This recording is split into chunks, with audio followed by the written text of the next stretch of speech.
Geometry Dash 2.2 is supposed to be right around the corner, but once it releases, it's going to be hard to figure out what is actually possible with this new update. So here's some little ideas and tips that'll help you get started once it actually releases.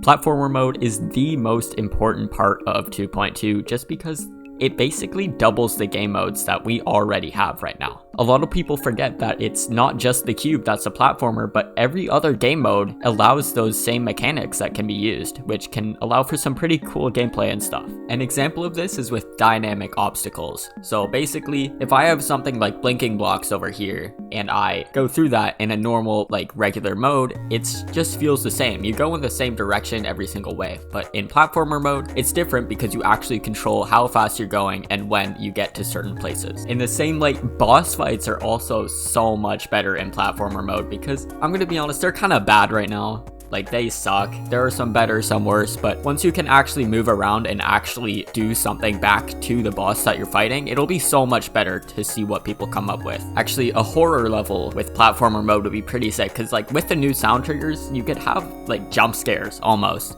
Just going through like that and being able to slowly go through something at your own pace would be so much better than just being stuck in an auto scroller for the whole way. Another little idea has to do with the pickup keys that are in a lot of platformer previews. So RobTop usually picks up the key that opens a door or something that you have to go through, but you can't really see how many keys you have. So maybe once you pick something up, you have a little GUI thing that just picks it up and it shows you how much you have. I think that would be pretty simple to create.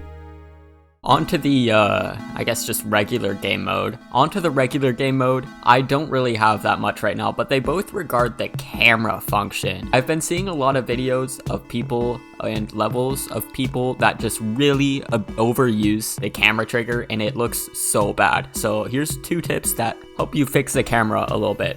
The first one is just that the camera always has to match where the player's going. So using the arrow trigger, if you really hit up, and you really hit it fast, just going up is super confusing, especially when it uses it multiple times. So if the camera rotated or moved to match where the player is, I think it would be pretty cool. And the second one is with a dash orb. So with the arrow trigger, I think using a dash orb would be the best bet possible if you're actually trying to use it properly. Because when you're holding a dash, you have the time to adjust the camera and to adjust to the arrow that you're going to. Because if you have a dash straight up, you know you can't be going the same direction, so it looks like it works.